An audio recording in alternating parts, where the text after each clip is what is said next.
নমস্কাৰ সকলোকে স্বাগতম জনাইছো নিমাত ষ্টাডি পইণ্ট চেনেলটোলৈ। আজি আমি এই ভিডিঅ'টোৰ মাধ্যমেৰে BA first semester philosophy unit 4 পুৰাণ শীৰ্ষক পাঠৰ সকলোবোৰ মোষ্ট ইম্পৰ্টেণ্ট অতি চমু আৰু চমু প্ৰশ্ন উত্তৰ আলোচনা কৰিম। আজিৰ এই ভিডিঅ'টোত আমি যিবোৰ প্ৰশ্ন উত্তৰ আলোচনা কৰিম এইবোৰ প্ৰশ্ন উত্তৰ তোমালোকৰ এক্সামত প্ৰায় আহি থাকে, সো ভিডিঅ'টো প্লিজ শেষলৈকে চাবা। যদি তুমি এতিয়ালৈকে এই চেনেলটো ছাবস্ক্ৰাইব কৰা নাই তেন্তে প্লিজ চেনেলটো ছাবস্ক্ৰাইব কৰি দিবা আৰু এইটো ভিডিঅ' তোমালোকৰ বন্ধু বান্ধৱী অথবা ফিলচফিৰ হোৱাটছআপ গ্ৰুপত শ্বেয়াৰ কৰি দিবা। মৰমৰ ছাত্ৰ ছাত্ৰীসকল, এইটো ভিডিঅ'ৰ ডেছক্ৰিপশ্যনত BA ফাৰ্ষ্ট ছেমিষ্টাৰ ফিলচফিৰ সকলো ইউনিটৰ ভিডিঅ'ৰ প্লেলিষ্টৰ লিংক দিয়া আছে, তাত ক্লিক কৰি তোমালোকে সকলো ইউনিটৰ ভিডিঅ'বোৰ চাই ল'বা। সো বলা তেন্তে বেছি পলম নকৰি আজিৰ ভিডিঅ'টো আমি আৰম্ভ কৰোঁ। অতি চমু প্ৰশ্ন উত্তৰ। ১ নম্বৰ প্ৰশ্ন, পুৰাণ কি? উত্তৰ, পুৰাণ শব্দৰ অৰ্থ হৈছে প্ৰাচীন আখ্যান বা পুৰণি কাহিনী।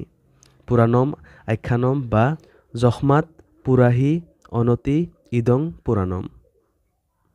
২ নম্বৰ প্ৰশ্ন, পুৰাণসমূহ কি ভাষাত ৰচিত? উত্তৰ, পুৰাণসমূহ সংস্কৃত ভাষাত ৰচিত। ৩ নম্বৰ প্ৰশ্ন, অথৰ্ববেদৰ মতে কিহৰ পৰা যজুৰ্বেদ, ঋগ, সাম, ছন্দ আৰু পুৰাণৰ সৃষ্টি হৈছে? উত্তৰ, অথৰ্ববেদৰ মতে যজ্ঞৰ অৱশিষ্ট বা উচ্ছিষ্টৰ পৰা যজুৰ্বেদৰ লগতে ঋগ, সাম, ছন্দ আৰু পুৰাণৰ উদ্ভৱ হৈছিল।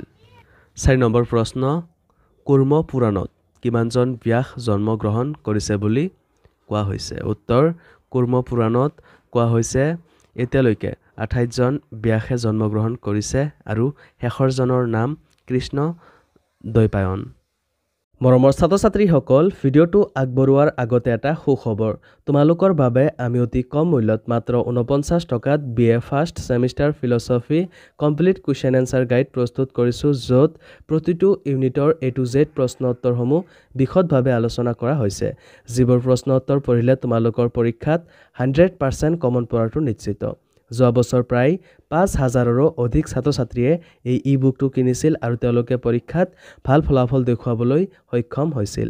তোমালোকেও যদি মাত্ৰ ৪৯ টকাত এই ই-বুকটো পাৰচেছ কৰিব বিচৰা তেন্তে এইটো ভিডিঅ'ৰ ডেছক্ৰিপশ্যন বা পিন কমেণ্টত দিয়া লিংকত ক্লিক কৰি ই-বুকটো ডাইৰেক্ট ডাউনলোড কৰি লৈ লোৱা অথবা স্ক্ৰীণত দিয়া হোৱাটছআপ নাম্বাৰত আমাৰ টীমৰ লগত কণ্টেক্ট কৰি নিশ্চিন্ত মনে ই-বুকটো পাৰচেছ কৰি লৈ লোৱা। ধন্যবাদ। চমু প্ৰশ্ন উত্তৰ। ১ নম্বৰ প্ৰশ্ন, পুৰাণসমূহ কি? উত্তৰ, পুৰাণসমূহ সংস্কৃত ভাষাত ৰচিত। ইয়াক পঞ্চম বেদ বুলিও অভিহিত কৰা হয়। পুৰাণ শব্দৰ অৰ্থ হ'ল প্ৰাচীন আখ্যান বা পুৰণি কাহিনী। পুৰাণম আখ্যানম বা যস্মাৎ পুৰাহি অনতি ইদং পুৰাণম। প্ৰাচীন আখ্যানৰ সৈতে সম্পৰ্ক থকা গ্ৰন্থবিলাকক সম্ভৱতঃ এইকাৰণেই পুৰাণ বুলি অভিহিত কৰা হৈছে। তথাপি বিভিন্ন সময়ত পুৰাণৰ বিষয়ে পণ্ডিতসকলে ভিন্ন দৃষ্টিভংগী গ্ৰহণ কৰিছে। নিৰুভক্তকাৰ যাস্কৰ মতে যি প্ৰাচীন হ'লেও নবীন সেয়াই পুৰাণ। পাণিনিয়ে তেওঁৰ অষ্টাধ্যায়ত প্ৰাচীন কালত যাৰ অস্তিত্ব আছিল এই অৰ্থতে পুৰাণ শব্দৰ ব্যুৎপত্তি স্বীকাৰ কৰিছে। বায়ুপুৰাণৰ মতে প্ৰাচীন কালত যি জীৱিত আছিল সেয়াই পুৰাণ। পদ্মা পুৰাণৰ মতে যিয়ে প্ৰাচীনতা কামনা কৰে তাকেই পুৰাণ বোলা হয়। ব্ৰহ্মাণ্ড পুৰাণৰ মতে প্ৰাচীন কালত এনেকুৱা হৈছিল সেয়াই পুৰাণ।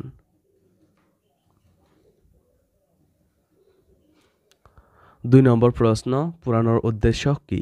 উত্তৰ, পুৰাণৰ মুখ্য উদ্দেশ্য হ'ল জীৱক মুক্তি অৰ্জন কৰিবলৈ পথ নিৰ্দেশ কৰা।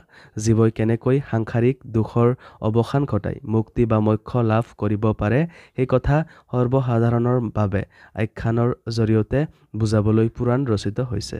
তাৰ বাবে উপাস্য দেৱতাৰ উপাসনা কৰাটো আৱশ্যক। বিষ্ণু পুৰাণৰ মতে বিষ্ণুক, ভাগৱত পুৰাণৰ মতে শ্ৰীকৃষ্ণক আৰু শিৱ পুৰাণৰ মতে শিৱক আৰাধনা কৰিব লাগে। মুক্তি অৰ্জন তথা সুসমাজ গঢ়াৰ যোগ্যতা লাভৰ বাবে মানুহে কেনেকৈ জীৱন যাপন কৰিব লাগে সেই বিষয়সমূহ ইয়াত বৰ্ণিত হৈছে। পুৰাণৰ পৰা বিদ্যাৰ প্ৰতি গভীৰ অনুৰাগৰ প্ৰৱণতা দেখা যায়। ধৰ্ম, অৰ্থ, কাম আৰু মোক্ষ এই সমগ্ৰ বিষয়সমূহৰ অন্তৰ্গত অভিধা লক্ষণ আৰু ব্যঞ্জনা প্ৰয়োগ কৰি নানা কাহিনী সৃষ্টি কৰি মানুহক মুক্তিৰ বাবে অৰ্থাৎ সাংসাৰিক জীৱনৰ প্ৰগতি শান্তি কৰুণা মৈত্ৰী ভাতৃত্ব আদিৰ আদৰ্শ দেখুৱাইছে লগতে এই আখ্যানসমূহে দেখুৱাইছে যে সকলো কাৰ্যৰ মূল আৰু তাৰ মূল কৰ্মৰ জৰিয়তে সহজে লাভ কৰিব পাৰি এই দিশৰ পৰা পুৰাণসমূহে জীৱৰ উচ্চ আধ্যাত্মিক চিন্তাৰ বিকাশ সাধন কৰাটো লক্ষ্য হিচাপে ধৰে মৰমৰ ছাত্ৰ ছাত্ৰীসকল আজিলৈ এইখিনিয়ে তোমালোকক যদি আৰু অধিক প্ৰশ্ন উত্তৰ লাগে অথবা এতিয়ালৈকে মাত্ৰ 49 টকাত BA first semester philosophy complete question answer গাইডটো পাৰচেছ কৰা নাই তেন্তে এইটো ভিডিঅ'ৰ ডেছক্ৰিপশ্যন বা পিন কমেণ্টত দিয়া লিংকত ক্লিক কৰি ই বুকটো ডাইৰেক্ট ডাউনলোড কৰি লৈ লোৱা অথবা স্ক্ৰীনত দিয়া হোৱাটছআপ নাম্বাৰত আমাৰ টিমৰ লগত কণ্টেক্ট কৰি নিশ্চিন্ত মনে ই বুকটো পাৰচেছ কৰি লৈ লোৱা ধন্যবাদ